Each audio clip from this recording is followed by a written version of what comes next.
بسم الله الرحمن الرحيم إنا أنزلناه قرآنا عربيا لعلكم تعقلون نحن نقص عليك أحسن القصص بما أوحينا إليك هذا القرآن وإن كنت يضل به كثيرا ويهدي به كثيرا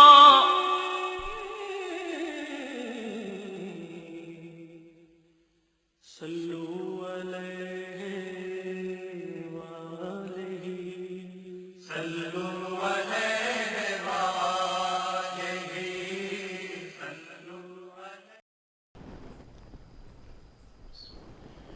السلام علیکم ورحمۃ اللہ وبرکاتہ۔ تمام تعریف اس ذات اقدس کے لیے سزاوار ہے جس نے جمیع کائنات عوالم کو ان کی استعداد و قابلیت کے مطابق ظلمت عدم سے نور وجود میں لا کر اپنے کمالات اسمائی و صفاتی کے علم و شہود سے بہرمند کیا۔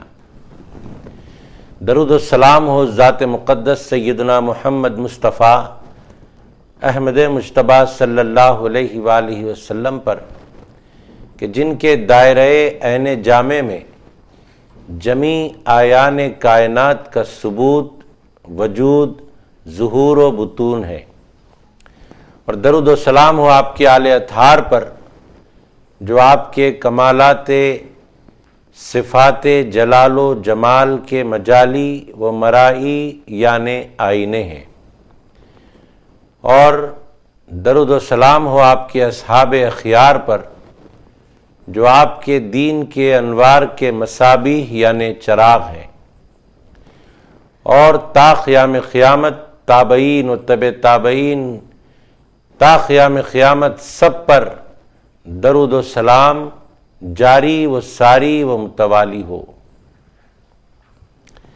بعد حمد و صلات کے محترم ناظرین، جو نشاء اسلامک پر تفسیر القرآن الکریم کی پابندی کے ساتھ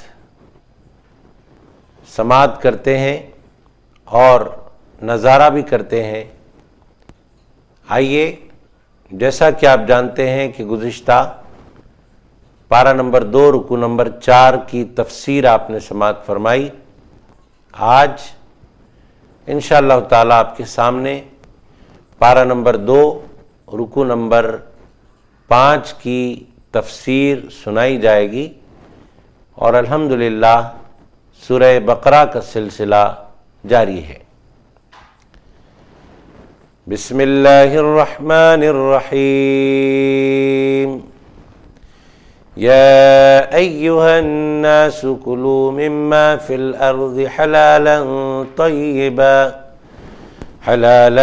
طیبا ولا تتبعوا خطوات الشیطان انہ لکم عدو مبین انما یأمرکم بالسوء والفحشاء وأن تقولوا علی اللہ ما لا تعلمون۔ اے لوگو، زمین کی چیزوں میں سے جو حلال اور پاکیزہ ہے کھاؤ، اور شیطان کے راستوں پر نہ چلو، بے شک وہ تمہارا کھلا دشمن ہے۔ وہ تمہیں بدی اور بے حیائی کا حکم دیتا ہے، اور یہ بھی کہ تم اللہ کی نسبت وہ کچھ کہو جس کا تمہیں خود علم نہ ہو۔ محترم ناظرین، پارہ نمبر 2 رکوع نمبر 5 کے یہ ابتدائی 2 آیات آپ کے سامنے سنانے کی سعادتیں حاصل کی گئیں، جس میں اللہ تبارک و تعالیٰ نے حلال چیزوں کے کھانے کا ذکر فرمایا۔ اس کا شان نزول یہ ہے کہ یہ ان لوگوں کے حق میں نازل ہوئی ہے آیت مبارکہ جو بہترین خوراک اور بہترین پوشاک کو اپنے اوپر حرام قرار دے لیتے ہیں، ایک بات ذہن نشین کرنے کی یہ ہے کہ اگر بہترین طعام اور بہترین لباس ہم استعمال کرنا نہ چاہیں تو یہ اور بات ہے، لیکن اگر ہم نے اپنے اوپر بہترین خوراک یعنی طعام اور بہترین پوشاک یعنی لباس کو حرام قرار کر لیا ہو، اپنے اوپر ہم نے ان چیزوں کو حرام قرار دیا ہو، تو یہ حرام قرار دینا برا ہے۔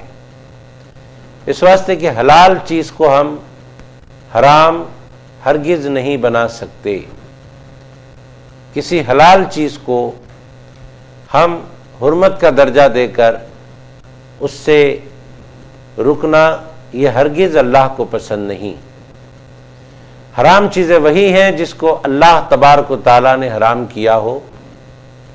اللہ رب العزت نے جن چیزوں سے منع کیا ہو وہ چیزیں حرام ہیں، لیکن ہم اپنی طرف سے کسی چیز کو اپنے اوپر حرام قرار نہیں دے سکتے۔ یہ اور بات ہے کہ اگر ہم نہ چاہیں تو اسے استعمال نہ کریں، جیسے بہترین طعام ہے، ہم اگر نفس کشی کی خاطر اسے اختیار نہ کریں، اگر ہم اپنے نفسانی خواہشات کو دبانے کی خاطر بہترین خوراک اور بہترین پوشاک کو ترک کریں، یہ اور بات ہے، لیکن اپنے اوپر ہرگز کسی جائز یا حلال چیز کو حرام نہ قرار دے۔ اللہ رب العزت نے ایسا ہی اس کے اندر ارشاد فرمایا کہ کھاؤ ان چیزوں میں سے جو حلال اور پاکیزہ ہیں۔ یہ خطاب ان لوگوں سے ہے جو اپنے اوپر حرام کر لیتے ہیں حلال چیزوں کو۔ اب یہاں پر خالق کائنات نے آگے ارشاد فرمایا اسی آیت مبارکہ میں، وَلَا تَتَّبِعُوا خُطُوَاتِ الشَّيْطَانِ إِنَّهُ لَكُمْ عَدُوٌّ مُبِينٌ، یعنی شیطان کے قدم بقدم نہ چلو، شیطان کے راستوں پر نہ چلو، اس لیے کہ وہ تمہارا کھلا دشمن ہے۔ شیطان انسان کا کھلا دشمن ہے، ہر اعتبار سے انسان کا نقصان چاہتا ہے شیطان، ہر اعتبار سے، اور ہمیں شیطان کے قدم بقدم چلنے سے روکا گیا، شیطانی راہ کو اختیار کرنے سے روکا گیا۔ ہمیں شیطانی راستوں کو چھوڑ کر رحمان کی بتائی ہوئی روش کو اختیار کرنے کی ضرورت ہے۔ آتا ہے تفاسیر میں کہ شیطان کے وسوسہ ڈالنے کے 6 مراتب ہیں۔ شیطان جو وسوسہ ڈالتا ہے اور انسان کو گمراہ کرتا ہے، اس کے مراتب 6 بیان کیے گئے، یعنی 6 طریقے ہیں اس کے جن طریقوں سے وہ بنی آدم کو گمراہ کرنا چاہتا ہے۔ ان 6 طریقوں میں، ان 6 مراتب میں پہلا مرتبہ ہے کفر و شرک اور نبی پاک صلی اللہ علیہ وآلہ وسلم کی شان اقدس میں گستاخی۔ آقا دو جہاں صلی اللہ علیہ وآلہ وسلم کے بارے میں منفی خیال رکھنا، منفی نظریہ رکھنا، یہ شیطان کا ایک ایسا جال ہے جس میں وہ بنی آدم کو پھانستا ہے۔ کفر، شرک اور نبی کریم صلی اللہ علیہ وآلہ وسلم کی شان میں بے ادبی۔ شیطان چاہتا ہے کہ انسان اس کے ان پھندوں میں گرفتار ہو جائے اور وہ کفر و شرک میں مبتلا ہو جائے، وہ رسول پاک صلی اللہ علیہ وآلہ وسلم کا گستاخ بن جائے، نعوذ باللہ۔ سب سے پہلی اس کی یہ کوشش ہوتی ہے، لیکن جب بندہ کفر و شرک اور عداوت مصطفیٰ صلی اللہ علیہ وآلہ وسلم کے جال میں نہیں پھنستا اور شیطان کے اس فریب کاری سے بچا رہتا ہے، تو پھر شیطان دوسرا پھندا ڈالتا ہے، اور وہ دوسرا پھندا کیا ہے؟ شیطان کے وساوس کا دوسرا پھندا وہ یہ ہے کہ بندہ جب کفر نہ کرے، شرک نہ کرے اور نبی پاک صلی اللہ علیہ وآلہ وسلم سے عداوت نہ کرے تو وہ بدعت سیئہ میں مبتلا کرتا ہے۔ اس کی کوشش یہ ہوتی ہے کہ بندہ بری بدعات میں گرفتار ہو جائے۔ بدعت کی دو قسمیں بیان کی گئی ہیں، علماء کرام نے بیان فرمایا احادیث مبارکہ کی روشنی میں کہ ایک بدعت حسنہ ہے اور ایک بدعت سیئہ ہے۔ بدعت حسنہ یعنی اچھی بدعت اور بدعت سیئہ بری بدعت، دین میں برا نیا کام، کوئی اچھا نیا کام ایجاد ہوتا ہو تو اسے بدعت حسنہ کا نام دیا گیا۔ ویسے بدعت کی کئی اقسام ہیں، لیکن یہاں پر صرف دو قسمیں آپ کو بیان کی جا رہی ہیں آپ کے سامنے، بدعت حسنہ اور بدعت سیئہ۔ تو شیطان جب دیکھتا ہے کہ بنی آدم کفر اور شرک اور نفاق میں مبتلا نہیں ہوتا تو پھر بنی آدم کو شیطان بدعت سیئہ میں مبتلا کرنا چاہتا ہے، اور بدعت سیئہ میں مبتلا کر کے کئی ایک بری بدعات میں گرفتار کر کے اسے نار جہنم تک پہنچانا چاہتا ہے۔ جیسے نبی کریم صلی اللہ علیہ وآلہ وسلم نے بدعت سیئہ کے بارے میں ارشاد فرمایا، کل بدعت ضلالہ وکل ضلالۃ فی النار، کہ ہر نیا کام بدعت ہے اور ہر بدعت کلو ضلالۃ فی النار، ہر نیا کام گمراہی ہے اور ہر گمراہی جہنم میں لے جاتی ہے۔ تو یہاں کون سی بدعت کا ذکر ہے؟ یہاں بدعت سیئہ کا ذکر ہے، بری بدعت کا ذکر جو جہنم رسید کر دیتی ہے بدعتی کو۔ اللہ تبارک و تعالیٰ بدعت سیئہ سے ہم سب کو محفوظ رکھے۔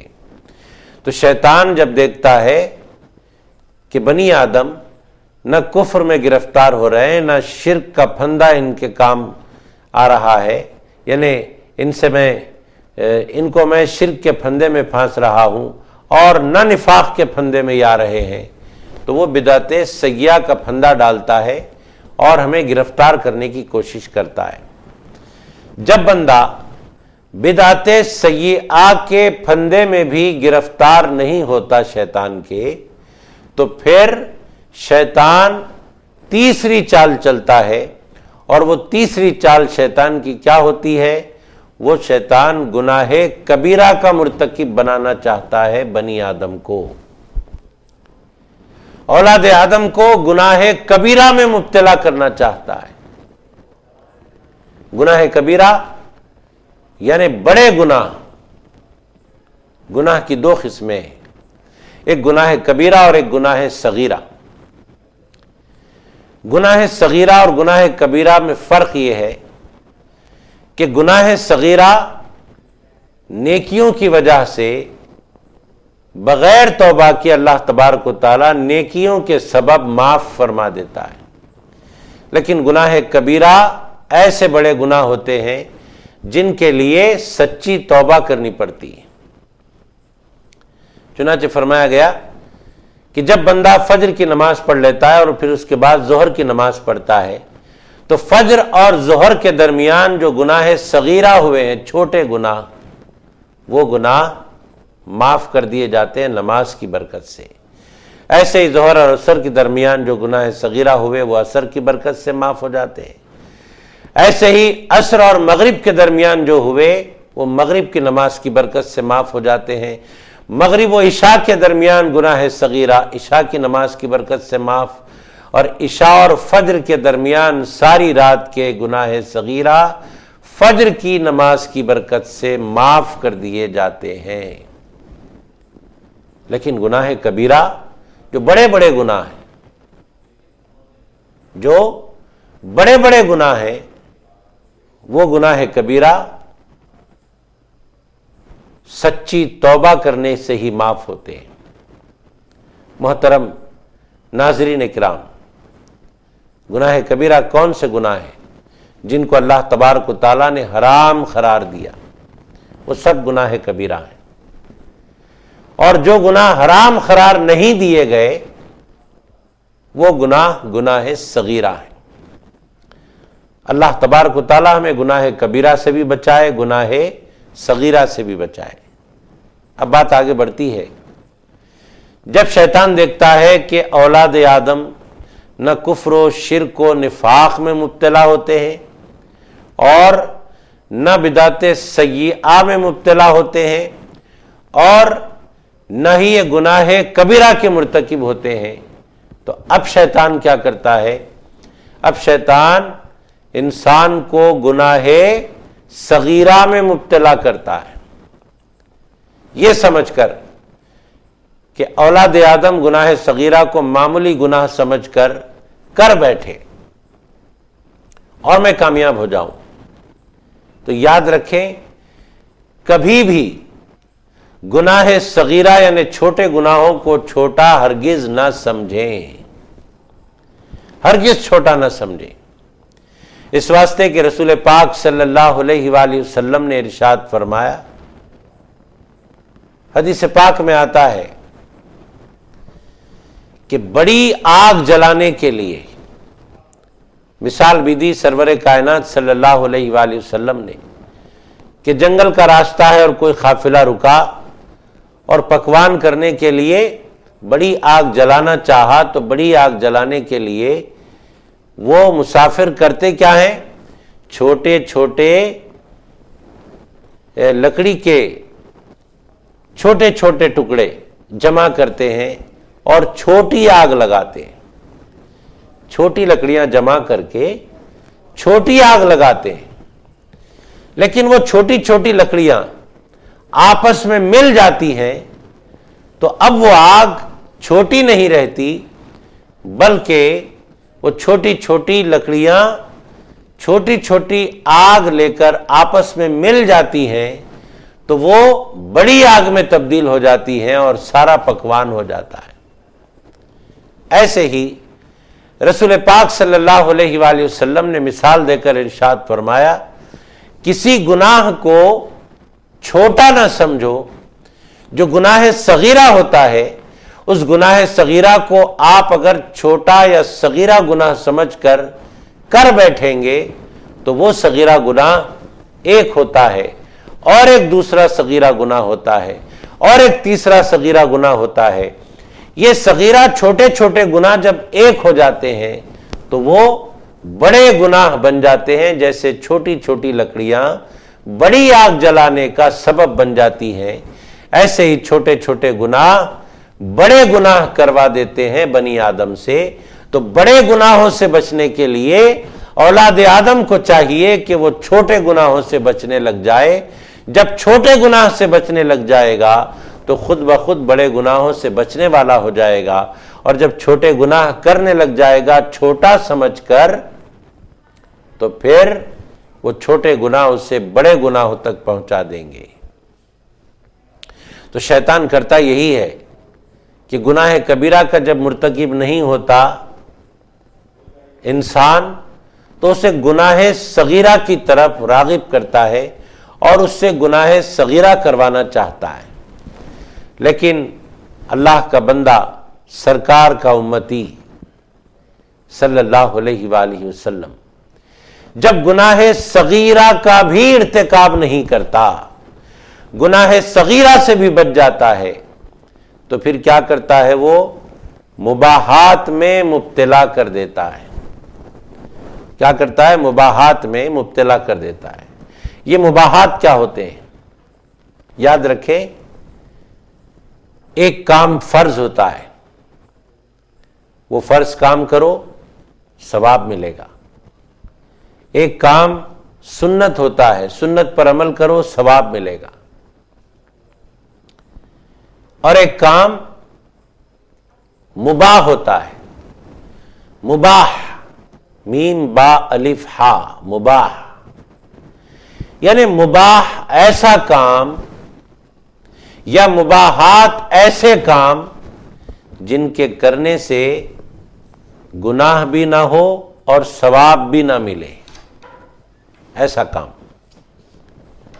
یعنی گناہ بھی نہیں اور ثواب بھی نہیں ملتا، ایسے کاموں میں مبتلا کر دیتا ہے شیطان بنی آدم کو، انسان کو۔ اس کی نیت یہ ہوتی ہے کہ یہ اولاد آدم، یہ انسان اگر کفر و شرک و نفاق میں مبتلا نہیں ہوتا، اگر یہ بدعت سیئہ میں مبتلا نہیں ہوتا، اگر یہ گناہ کبیرہ و صغیرہ میں مبتلا نہیں ہوتا، تو کم سے کم اس کو ایسے کاموں میں لگا دو جس سے ثواب بھی نہ ملے۔ یعنی اگر یہ گناہ کے کام نہیں کرتا تو اس سے ایسے کام کرواؤ جس سے ثواب بھی نہ ملے۔ جب ثواب نہیں ملے تو ایسے کاموں میں جب منہمک ہو جائے گا انسان تو ثواب سے محروم ہو جائے گا۔ ایسا کام کرے گا جس سے ثواب نہ ملے تو ثواب سے محرومی ہے۔ تو شیطان یہاں تک کوشش کرتا ہے کہ بندہ جب بڑے اور چھوٹے گناہ نہیں کرتا تو اس سے ایسے کام کرواؤ جس سے ثواب بھی نہیں ملتا۔ اور آگے بڑھے، جب بندہ مباحات یعنی ایسے کاموں کی طرف بھی اپنی توجہ مبذول نہ کرے جس سے ثواب نہیں ملتا، تب شیطان کی کوشش ہوتی ہے کہ انسان کو ایسے کام کروائے جو مفضول کام ہے، مطلب کسی حال انسان کا نقصان ہو۔ تب شیطان یہ دیکھتا ہے کہ کسی بندے کے آگے دو کام رکھے ہوئے، ایک کام افضل ہے، بہتر کام ہے، اور ایک مفضول ہے، اتنا بہتر نہیں ہے۔ اس کی مثال یوں سمجھ لیجئے کہ ایک اچھا کام ہے اور ایک بہت اچھا کام ہے، ایک اچھا کام اور ایک بہت اچھا کام۔ جب ایسے دو کام کسی انسان کے آگے آ جاتے ہیں تو شیطان یہاں کوشش یہ کرتا ہے کہ بڑے اچھے کام سے روکے اور صرف اچھے کام میں اس کو لگا دے۔ اگر شیطان کسی اچھے کام میں لگاتا ہے کسی انسان کو تو انسان کو یہ خوش نہیں ہونا چاہیے کہ شیطان مجھ سے اچھا کام کروا رہا ہے، بلکہ شیطان کی فریب کاری کو وہاں سمجھنا چاہیے، اور وہ سمجھنا یہ چاہیے کہ بندہ اس مقام پر غور کرے کہ شیطان مجھ سے اچھا کام کروا رہا ہے تو یہ میرا دوست تو ہو نہیں سکتا، یہ تو میرا کھلا دشمن ہے۔ یہاں پر اس کی چال بازی یہ ہو سکتی ہے کہ مجھے اچھے کام پر تو لگا دیا لیکن اس سے بھی زیادہ اچھے کام سے مجھے محروم کر دیا۔ اگر میں شیطان کے فریب میں نہ آؤں تو یہ مجھے نہ بھٹکا سکے گا اور میں اس اچھے کام کی بجائے اس سے بہتر کام کرنے والا ہو جاؤں گا۔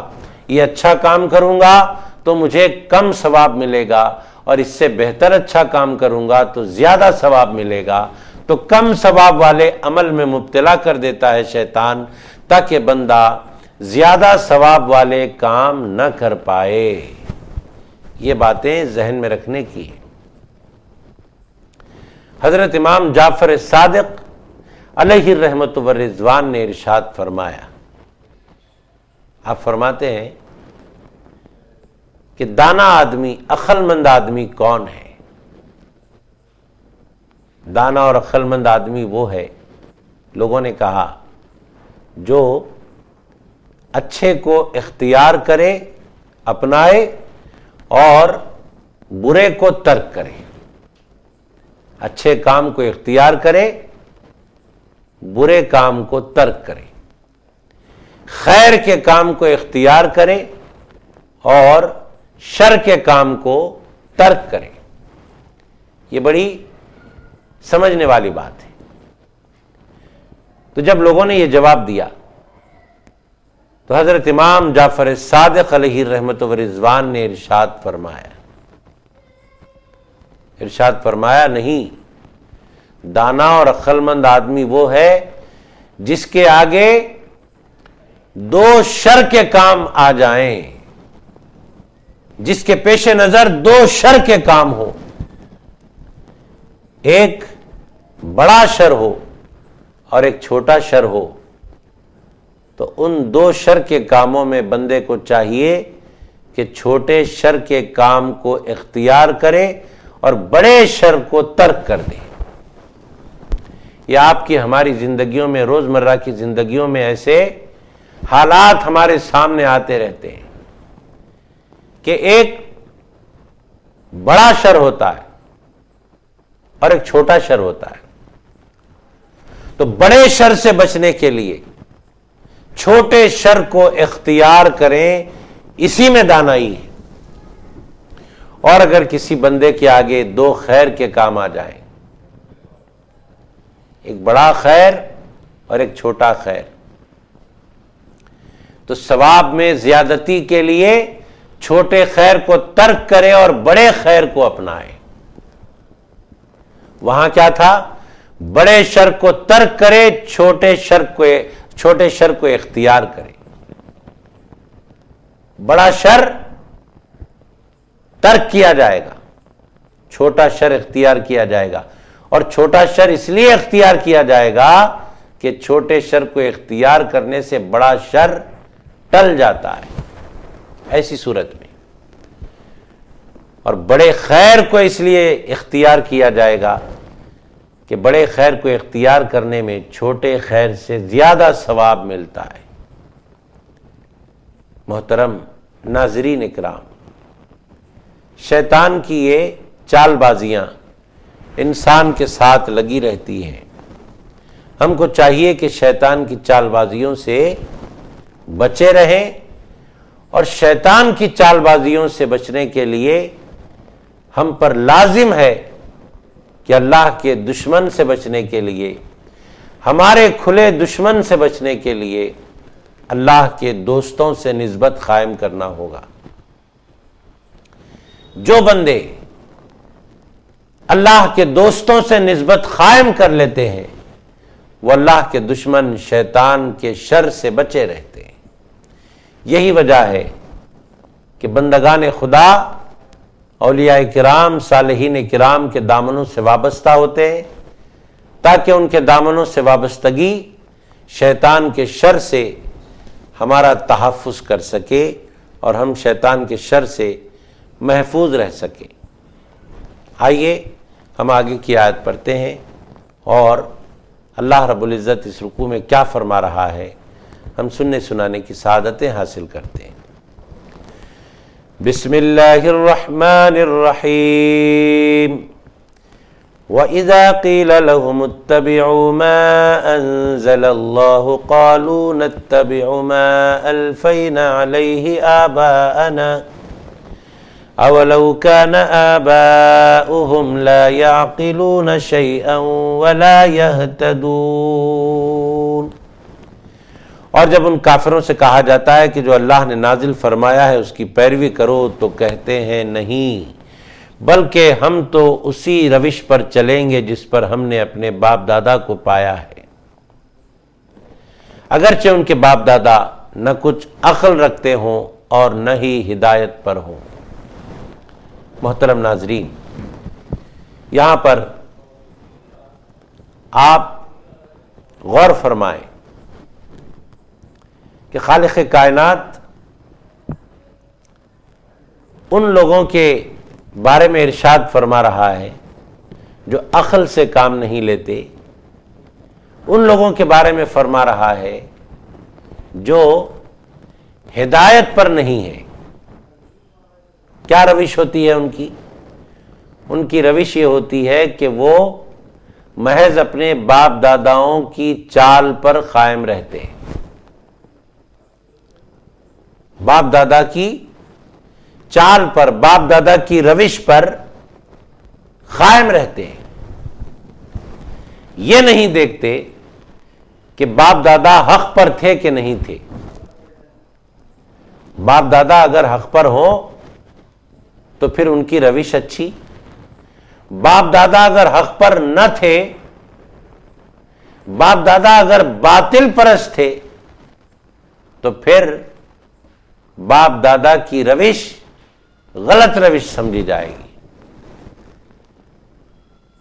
بعض لوگوں کو اس مقام پر مغالطہ ہو گیا۔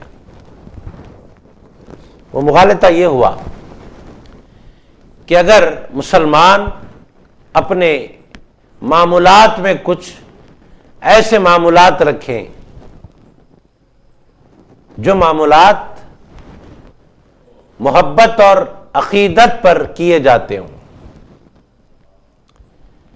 محبت و عقیدت میں جو معمولات کیے جاتے ہوں، ان معمولات کو مسلمان اختیار کریں اور ان کے اختیار کرنے کی وجہ ان کے باپ داداؤں کا عمل رہا ہو، اور وہ عمل قرآن و حدیث اور احکام خداوندی اور ارشادات مصطفی صلی اللہ علیہ وآلہ وسلم کے مغائر نہ ہو، یعنی مسلمانوں کے وہ معمولات جن معمولات کے کرنے سے نہ اللہ نے منع کیا ہو، نہ اللہ کے رسول نے منع کیا ہو، بلکہ وہ ایسے معمولات ہوں جو جائز ہوں اور اس کے کرنے کا دار و مدار باپ دادا کی روش ہو۔ آپ بغور سماعت فرمائیں ایک ایک لفظ کو۔ مسلمان اگر ایسے معمولات کرتے ہوں جن معمولات سے اللہ اور اس کے رسول نے نہ روکا ہو، اور وہ معمولات مسلمان محض اس لیے کرتے ہوں کہ ان کے باپ دادا نے کیا، باپ دادا کی روش ہے، اور ان معمولات کا جواز قرآن و حدیث سے ثابت ہو، ان معمولات کا جواز قرآن و حدیث میں موجود ہو، ایسے معمولات کو اور ایسے معمولات کی روش کو گمراہی کہنا اور مسلمانوں کو لے جا کر کفار و مشرکین سے ملا دینا، کفار و مشرکین کی صف میں کھڑا کر دینا، یہ ہرگز ہرگز انصاف والی بات نہیں ہوگی، یہ تو فساد والی بات ہوگی۔ انصاف والی بات تو یہ ہے کہ اگر باپ دادا کا عمل قرآن و حدیث سے جواز رکھتا ہو اور باپ دادا اس عمل پر پابند رہے ہوں اور ان کی اولاد بھی اس بات پر پابند ہو، اس عمل پر پابند ہو، اور قرآن و حدیث سے اس کا جواز بھی ملتا ہو، اللہ اور اس کے رسول نے منع بھی نہ کیا ہو، تو ایسے معمولات پر عمل کرنا عمل کرنے والوں کے لیے بہت بڑی سعادت مندی کی بات ہے، گمراہی کی بات نہیں ہے، سعادت مندی کی بات ہے۔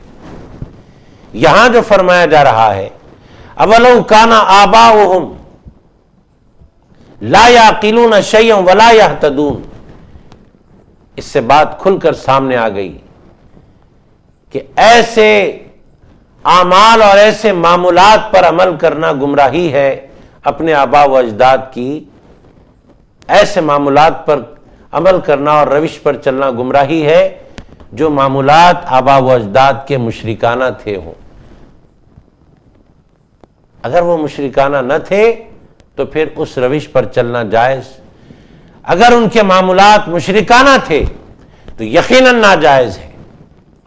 حاضرین، اور ناظرین محترم، یہاں پر جو فرمایا گیا کہ کفار سے پوچھا جاتا تھا کہ یہ عمل کیا کرتے ہو تم، وہ کرو جو اللہ نے نازل کیا، تو کفار کہا کرتے تھے اللہ کے نازل کردہ احکام پر ہم عمل نہیں کریں گے، ہم تو وہ کریں گے جس پر ہم نے اپنے باپ داداؤں کو دیکھا، جس روش پر اپنے باپ دادا کو دیکھا اسی روش پر ہم چلیں گے۔ اللہ نے فوراً فرما دیا کہ ان کے آبا و اجداد گمراہ تھے، وہ گمراہی کی روش کو اختیار کرتے ہیں محض اس لیے کہ ان کے باپ داداؤں کو اس راہ پر چلتا ہوا دیکھا۔ الحمدللہ مسلمان اپنے آباء و اجداد کے معمولات کو اپنانے میں ضرور یہ دیکھتے ہیں کہ آباء و اجداد کا وہ عمل، آباء و اجداد کے وہ معمولات قرآن و حدیث کے مطابق تھے کہ نہیں تھے۔ اگر مطابق نہیں تھے تو اسے ترک کر دیتے ہیں، مطابق تھے تو پھر آباء و اجداد کے معمولات کو اپنانا سعادت مندی سمجھتے ہیں۔ ان باتوں کو غور سے سماعت فرمائیں اور اپنے ذہن و دل میں جگا دیں۔ حضرت یوسف علیہ السلام جب قید خانے میں تھے، اپنے ساتھ والے قیدیوں کو اپنا تعارف دے رہے تھے، اور اپنا تعارف دیتے دیتے ایک تعارف یہ بھی دیا اپنے مذہب کے بارے میں، اپنی ملت کے بارے میں، وَاتَّبَعْتُ مِلَّةَ آبَائِي، کہ میں اپنے آباء و اجداد کے دین پر ہوں۔ اپنے دین، اپنی ملت، اپنے مذہب کے بارے میں جب بتایا تو فرمایا کہ وَاتَّبَعْتُ مِلَّةَ آبَائِي، کہ میں اپنے آباء و اجداد کے دین پر، ان کی ملت پر ہوں۔ حضرت یوسف علیہ السلام نے ملت آبائی کہا، کیا معلوم ہوا؟ معلوم یہ ہوا کہ ان کے آباء و اجداد جو مذہب اور جو نظریہ اور جو مسلک کے پرچار کرنے والے تھے اور خود بھی قائم تھے، وہ حق مذہب تھا۔ حضرت یوسف علیہ السلام کے آباء و اجداد حق پرست تھے، اور حضرت یوسف علیہ السلام نے اپنے آباء و اجداد کا ذکر اس لیے کیا کہ آباء و اجداد کی حق پرستی کا ذکر ہو جائے، اور خود کو اسی روش پر چلتے ہوئے بتایا جس روش پر آباء و اجداد چلتے تھے۔ تو معلوم ہوا آباء و اجداد کی روش اگر حق پرست ہو تو اس روش کو اختیار کرنا اور اس روش پر چلتے ہوئے خود کو سعادت مند سمجھنا، یہ بہت بڑے شرف کی بات ہے۔ آئیے ہم آگے کی بات پڑھتے ہیں اور سنتے ہیں، سمجھتے ہیں اور اس پر عمل کرنے کی کوشش کرتے ہیں۔ آگے کی آیت میں پڑھنے کی سعادت حاصل کر رہا ہوں۔ بسم اللہ الرحمن الرحیم۔ وَمَثَلُ الَّذِينَ كَفَرُوا كَمَثَلِ الَّذِي يَنْعِقُ بِمَا لَا يَسْمَعُ إِلَّا دُعَاءً وَنِدَاءً صُمٌّ بُكْمٌ عُمْيٌ فَهُمْ لَا يَعْقِلُونَ۔ اور ان کافروں کو ہدایت کی طرف بلانے کی مثال ایسے شخص کی ہے جو کسی ایسے جانور کو پکارے جو سوائے پکار اور آواز کے کچھ نہیں سنتا۔ یہ لوگ بہرے، گونگے، اندھے ہیں، سو انہیں کوئی سمجھ نہیں۔ محترم ناظرین، اس آیت مبارکہ میں اللہ تبارک و تعالیٰ نے کافروں کی مثال بیان فرمائی کہ کافر کان رکھ کر بھی بہرے ہیں، کافر زبان رکھ کر بھی گونگے ہیں، کافر آنکھ رکھ کر بھی اندھے ہیں۔ یہ ان کافروں کے بارے میں فرمایا جا رہا ہے جن کو حضور صلی اللہ علیہ وآلہ وسلم نے اللہ کے ایک ہونے کا پیغام سنایا یہ ان کافروں کے بارے میں فرمایا جا رہا ہے جن کے آگے رسول پاک صلی اللہ علیہ وآلہ وسلم نے حق کی بات بتائی، اپنی زبان پاک سے حق کی بات سنائی اور اپنے جلوہ مقدسہ سے جلوہ حق دکھایا، لیکن وہ آنکھ رکھتے تھے، لیکن اللہ نے ان کو اندھے کہا۔ مطلب سر کی آنکھوں سے دیکھ لینا ہی دیکھنا نہیں ہوتا،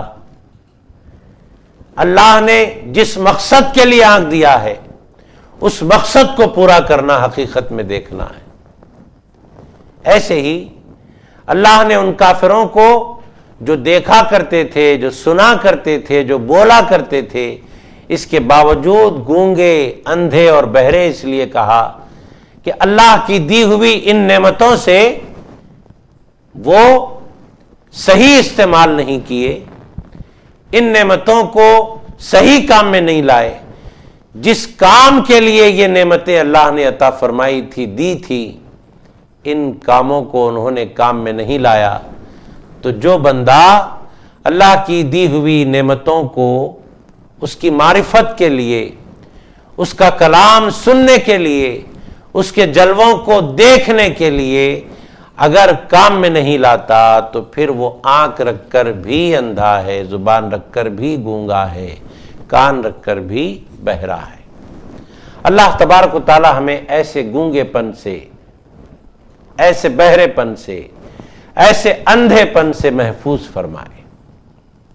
محترم ناظرین اکرام، ہمیں حق دیکھنے والا، حق سننے والا اور حق بولنے والا بنائے۔ اس موقع پر مجھے وہ بات یاد آتی ہے، واقعہ یاد آتا ہے جب حضرت پیران پیر غوث اعظم دستگیر علیہ الرحمت والرضوان کے والد بزرگوار سے جب حضرت پیران پیر کے نانا حضرت نے فرمایا تھا، جبکہ ابھی حضرت پیران پیر کے والد بزرگوار کا نکاح نہیں ہوا تھا، فرمایا تھا حضرت غوث اعظم کے نانا بزرگوار نے کہ بیٹا میری ایک لڑکی ہے جس سے تم نکاح کرو گے، جو اندھی ہے، گونگی ہے، بہری ہے۔ تو اس وقت میں حضرت پیران پیر غوث اعظم دستگیر علیہ الرحمت والرضوان کے والد بزرگوار نے کہا تھا کہ ہاں ہاں میں اس لڑکی سے نکاح کروں گا۔ لیکن جب نکاح ہوا، عقد نکاح ہوا، خطبہ نکاح ہوا، اس کے بعد جب آپ کے والد بزرگوار نے آپ کی والدہ محترمہ کو دیکھا، یعنی جب دلہا نے اپنی دلہن کو دیکھا اپنی آنکھوں سے، تو دلہن الحمدللہ دیکھنے والی بھی تھی، بولنے والی بھی تھی، سننے والی بھی تھی، یعنی الحمدللہ آنکھ بھی سلامت، کان بھی سلامت، زبان بھی سلامت۔ تو نانا بزرگوار سے، پیران پیر کے نانا بزرگوار سے پیران پیر کے والد بزرگوار نے عرض کی کہ حضور والا، آپ نے جو فرمایا تھا میں نے ابھی دیکھا کہ آپ کی لڑکی تو ویسی نہیں ہے، لہذا میں حجرے سے فوراً باہر نکل چلا آیا۔ تو فرماتے ہیں نانا بزرگوار، دیکھو بیٹا میں نے اندھی اس لیے کہا کہ میری بیٹی نے خلاف شرع کسی چیز کو اپنی آنکھوں سے نہیں دیکھا،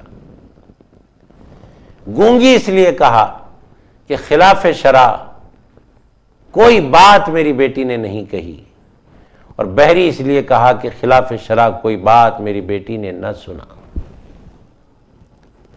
یہ ایک زاویہ ہے اندھے پن کا، گونگے پن کا، بہرے پن کا، اور یہ زاویہ بہترین زاویہ ہے۔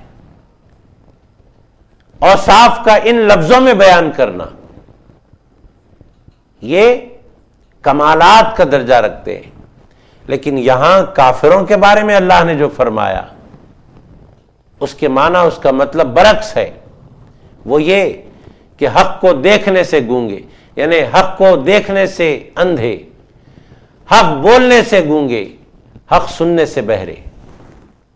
محترم ناظرین، کافر حالانکہ یہ سب چیزیں رکھتے ہیں، لیکن اس کے باوجود ان تمام چیزوں سے وہ محروم ہیں، کیونکہ اس کا وہ حق ادا نہیں کرتے۔ آگے کی آیت پڑھتا ہوں اور اس کی تفسیر سننے سنانے سے ہم اور آپ مالا مال ہوں گے۔ بسم اللہ الرحمن الرحیم۔ یا ایہا الذین آمنوا کلوا من طیبات ما رزقناکم واشکروا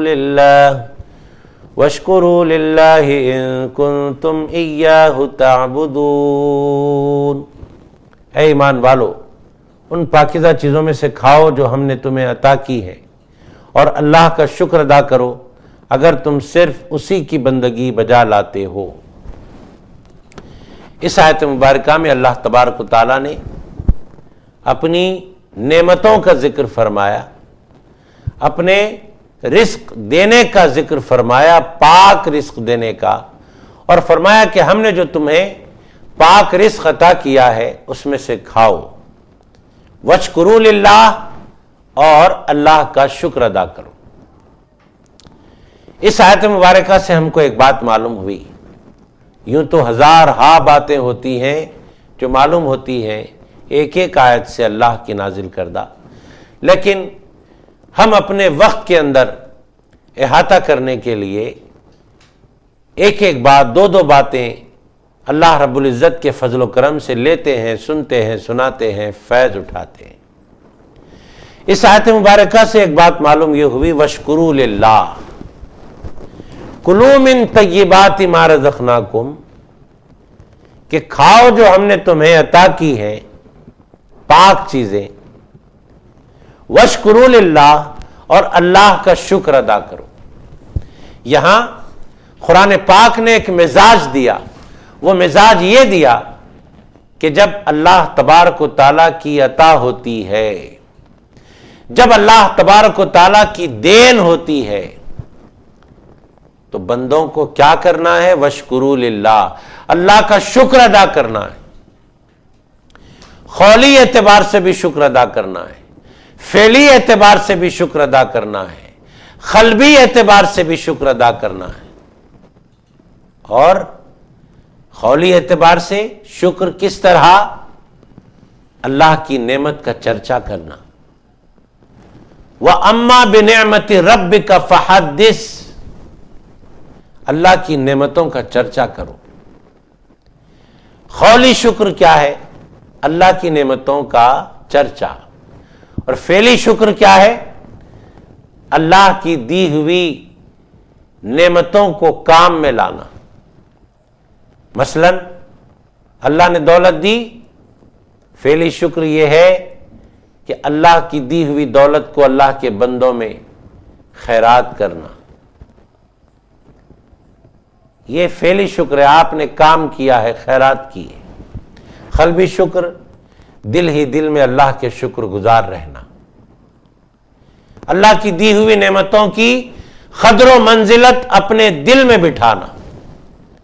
اس موقع پر میں عرض کروں کہ اللہ رب العزت نے ہم کو بے شمار نعمتیں دی ہیں، لیکن ان بے شمار نعمتوں میں سب سے بڑی نعمت اللہ نے جو ہم کو دی ہے وہ اپنے محبوب کو ہمارے درمیان بھیج دیا۔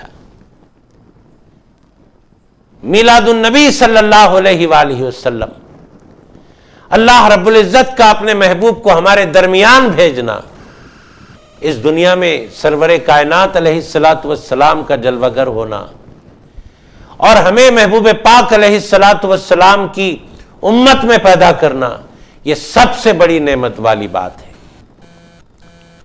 تو کیوں نہ ہم اس نعمت کے ملنے پر زبانی طور پر، قولی طور پر اللہ کا شکر ادا کریں، کیوں نہ ہم فعلی طور پر اللہ کا شکر ادا کریں، کیوں نہ ہم قلبی طور پر اللہ کا شکر ادا کریں۔ یہی وجہ ہے کہ میلاد النبی کے مہینے میں، ماہ ربیع الاول شریف میں، مسلمان اہل ایمان قولی، فعلی، قلبی، مالی ہر اعتبار سے اللہ کا شکر ادا کرتے ہیں اور اللہ کی بارگاہ میں عرض کرتے ہیں، مولا تو نے ہم کو اپنا محبوب دیا، تیرا بڑا احسان ہے، تو نے ہمیں اس محبوب کی امت میں پیدا فرمایا، یہ تیرا بڑا احسان ہے، اس سے بڑھ کر تیری اور کوئی نعمت نہیں ہو سکتی۔ تو نے ہمیں ایسی نعمت عطا فرمایا ہے کہ اگر ہم تیری نعمتوں کا شکر ادا کرنا چاہیں، ایک ایک نعمت کا فردن فردن شکر ادا کرنا چاہیں علیحدہ علیحدہ، تو ہرگز تیرا شکر کما حق ادا نہیں ہو سکتا، کیونکہ ہماری عمریں کم ہو جائیں گی، ہماری زندگیاں مختصر ہیں، لیکن تیری نعمتیں لامتناہی ہیں۔ لیکن تو نے اپنا محبوب عطا فرما کر ایک ایسی نعمت عطا فرما دی کہ ہم تیرے محبوب صلی اللہ علیہ وآلہ وسلم جیسی ایک نعمت کا شکر ادا کرتے ہیں، تو اس ایک نعمت کے شکر میں ساری نعمتوں کا شکر آ جاتا ہے، کیونکہ آقا نامدار صلی اللہ علیہ وآلہ وسلم تمام نعمتوں میں ایک جامع نعمت کی حیثیت رکھتے ہیں۔ محترم ناظرین، آئیے اور آگے کی آیات ہم پڑھتے ہیں اور اپنے وقت کے اندر وہ ساری باتیں سننے سنانے کی سعادتیں حاصل کر لیتے ہیں۔ بسم اللہ الرحمن الرحیم۔ انما حرم علیکم المیتۃ والدم ولحم الخنزیر وما اہل به لغیر اللہ فمن اضطر غیر باغ ولا عاد فلا اثم علیہ ان اللہ غفور رحیم۔ اس نے تم پر صرف مردار اور خون اور سور کا گوشت اور وہ جانور جس پر ذبح کے وقت غیر اللہ کا نام پکارا گیا ہو حرام کیا ہے۔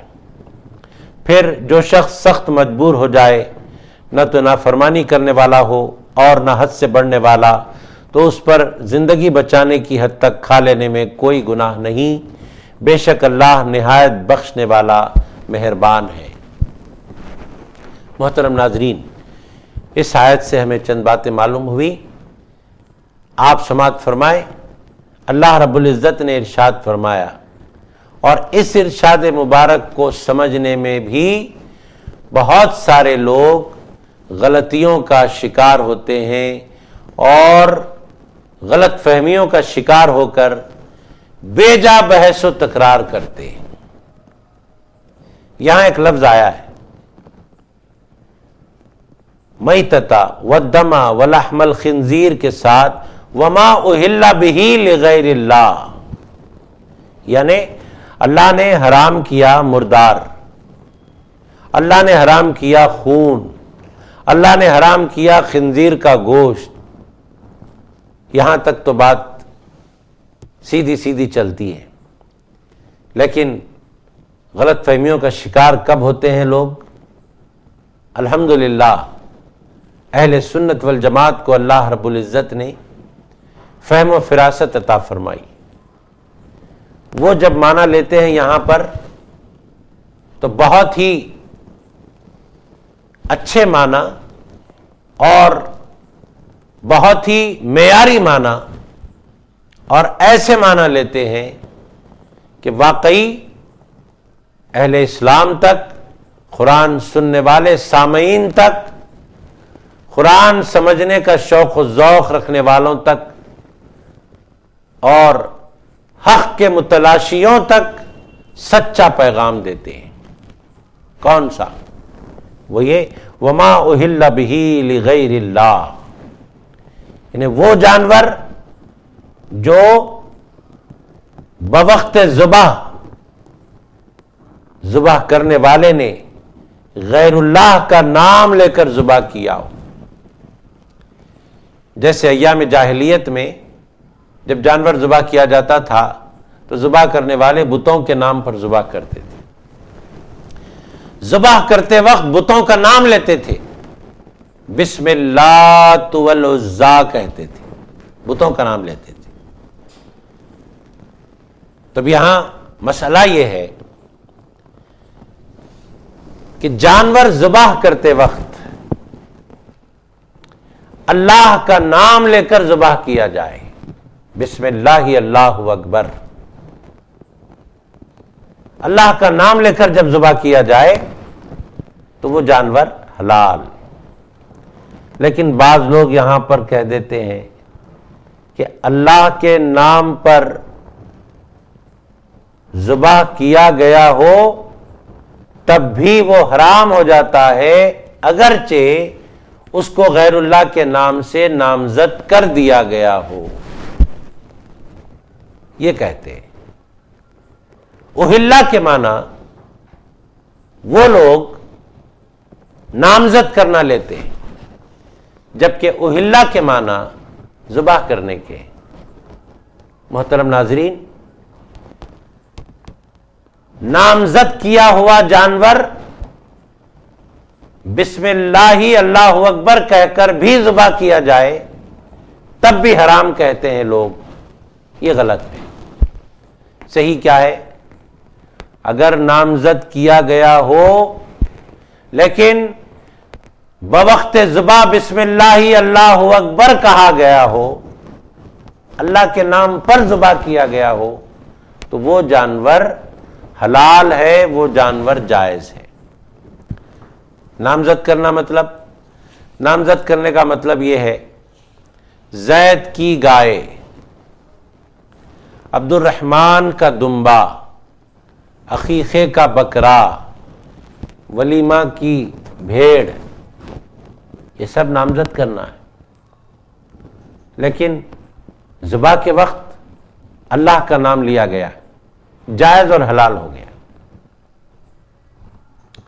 محترم ناظرین، یہاں ایک بات اور آپ تک پہنچا دینا چاہتا ہوں، وہ بات یہ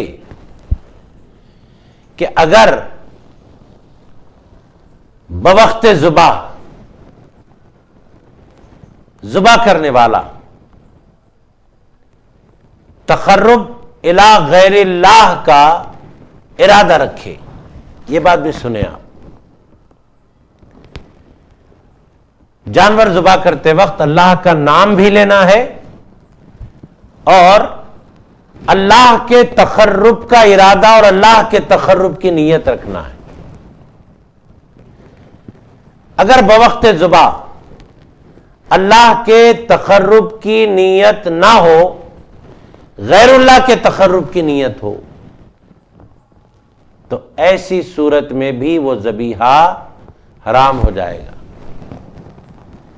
ایسی صورت میں وہ ذبح کرنے والا خارج از اسلام ہو جائے گا، یہ بات بھی ذہن میں رکھیں۔ چلیے آگے چلتے ہیں اور آگے کی بات سنانے کی ہم سعادت حاصل کرتے ہیں۔ بسم اللہ الرحمن الرحیم۔ ان الذين يكتمون ما انزل الله من الكتاب ويشترون به ثمنا قليلا اولئك ما يأكلون في بطونهم الا النار ولا يكلمهم الله يوم القيامة ولا يزكيهم ولهم عذاب أليم أولئك الذين اشتروا الضلالة بالهدى والعذاب بالمغفرة فما أصبرهم على النار ذلك بأن الله نزل الكتاب بالحق وَإِنَّ الَّذِينَ اخْتَلَفُوا فِي الْكِتَابِ لَفِي شِقَاقٍ بَعِيدٍ۔ بے شک جو لوگ کتاب تورات کی ان آیتوں کو جو اللہ نے نازل فرمائی چھپاتے ہیں اور اس کے بدلے حقیقی قیمت حاصل کرتے ہیں، وہ لوگ سوائے اپنے پیٹوں میں آگ بھرنے کے کچھ نہیں کھاتے، اور اللہ قیامت کے روز ان سے کلام تک نہیں فرمائے گا، اور نہ ہی ان کو پاک کرے گا، اور ان کے لیے دردناک عذاب ہے۔ یہی وہ لوگ ہیں جنہوں نے ہدایت کے بدلے گمراہی خریدی اور مغفرت کے بدلے عذاب۔ کس چیز نے انہیں دوزخ کی آگ پر صبر کرنے والا بنا دیا ہے؟ یہ اس وجہ سے ہے کہ اللہ نے کتاب حق کے ساتھ نازل فرمائی، اور بے شک جنہوں نے کتاب میں اختلاف ڈالا وہ مخالفت میں حق سے بہت دور جا پڑے ہیں۔ محترم ناظرین، اس رکوع کے آیات ختم ہوئے اور خالق کائنات اس رکوع میں جو ارشاد فرمایا آخر میں، ان الذین یکتمون ما انزل اللہ من الکتاب، یعنی جو لوگ کتاب یعنی توریت کی ان آیتوں کو جو اللہ نے نازل فرمائی چھپاتے ہیں، ان کے لیے کیا ہے؟ وَلَهُمْ عَذَابٌ أَلِيمٌ، دردناک عذاب ہے ان کے لیے۔ تو توریت میں کن باتوں کو چھپاتے ہیں؟ وہ تفاسیر میں آیا کہ توریت کی ان باتوں کو چھپایا کرتے ہیں علماء یہود جو سرکار دو عالم صلی اللہ علیہ وآلہ وسلم سے حسد کرنے والے ہیں۔ توریت کی ان باتوں کو چھپایا کرتے ہیں جن باتوں میں اللہ نے اپنے محبوب کا جمال بیان فرمایا، اپنے محبوب صلی اللہ علیہ وآلہ وسلم خاتم النبیین علیہ السلام کے اوصاف بیان فرمائے، آپ کے حسن صورت کا اور آپ کے حسن سیرت کا بیان فرمایا، اس کو چھپاتے ہیں۔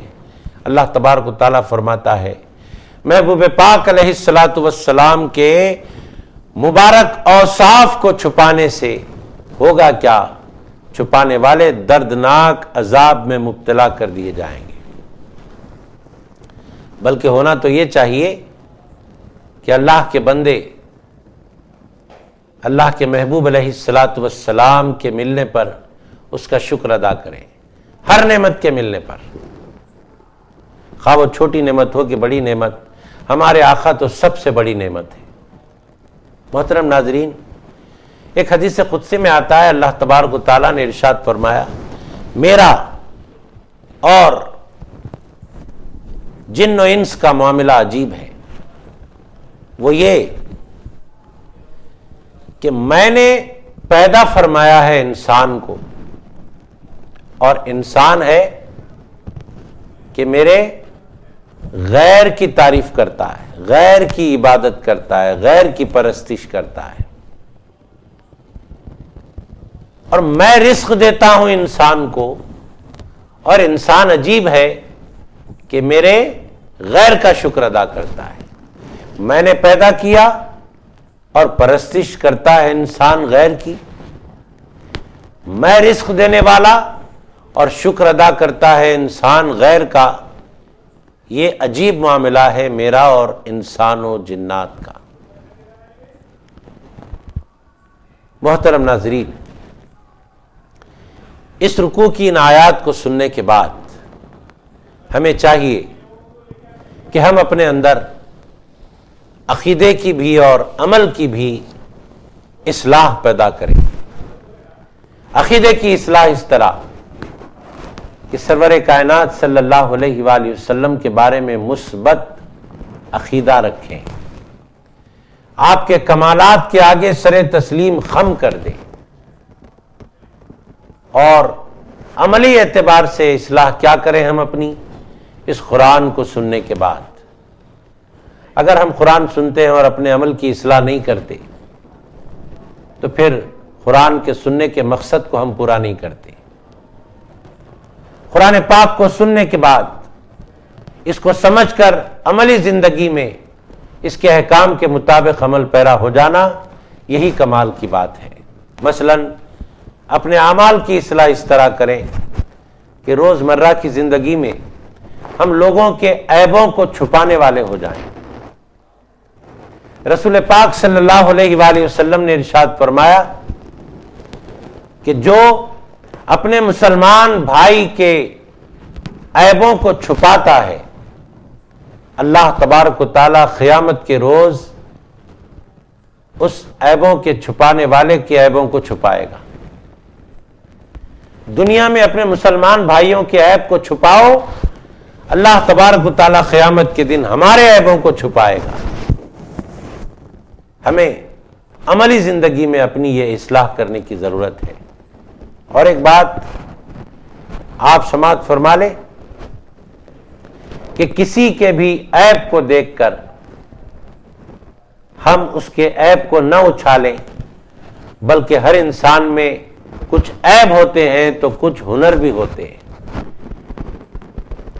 عیب کو چھپائیں اور اس کے ہنر کو ابھار کر بولیں۔ یہ ادا اللہ کو بڑی پسند آتی ہے۔ چنانچہ ایک مرتبہ حضرت عیسیٰ علیہ السلام اپنے ساتھیوں کے ساتھ گزر رہے تھے۔ گزرتے گزرتے حضرت عیسیٰ علیہ السلام کے ساتھیوں نے ایک مردہ کتے کو دیکھا اور اس سے بدبو آ رہی تھی۔ ساتھیوں نے کہا کہ کیسی بدبو آ رہی ہے اس سے کیسی بدبو آ رہی ہے جو ہمیں بے چین کر رہی ہے۔ حضرت عیسیٰ علیہ السلام بھی تو وہیں سے گزرے، لیکن حضرت عیسیٰ علیہ السلام نے اس مرے ہوئے کتے سے آنے والی بدبو کا ذکر نہیں کیا، بلکہ اس مرے ہوئے کتے کے دانتوں کا ذکر کیا اور اپنے ساتھیوں کو اس کے دانتوں کی طرف توجہ دلائی اور کہا کہ دیکھو اس کے دانت کتنے عجیب ہیں۔ حضرت عیسیٰ علیہ السلام کا یہ فرمانا کہ اس کے دانت کتنے عجیب ہیں، دراصل اپنے ساتھیوں کو ترغیب دلانا تھا کہ اے میرے ساتھیوں، کسی کے بھی عیب پر نظر نہ رکھو بلکہ اس کے ہنر پر نظر رکھو۔ حضرت عیسیٰ علیہ السلام نے یہ دعوت دی اور آقا نامدار صلی اللہ علیہ وآلہ وسلم نے تا قیام قیامت تمام نسلوں کو اسی بات کا پیغام دیا کہ عیبوں کو چھپاؤ اور کسی کے بھی ہنر کا تذکرہ کرو۔ یقیناً تم دنیا میں اگر کسی کا عیب چھپاؤ گے تو بروز حشر اللہ تبارک و تعالیٰ تمہارا عیب چھپائے گا۔ اللہ رب العزت سے دعا ہے کہ جو کچھ کہا گیا سنا گیا اس پر ہم سب کو عمل کرنے کی توفیق عطا فرما۔ وصلی اللہ تعالیٰ علی خیر خلقہ ونور عرشہ سیدنا محمد وآلہ واصحابہ اجمعین والحمد للہ رب العالمین۔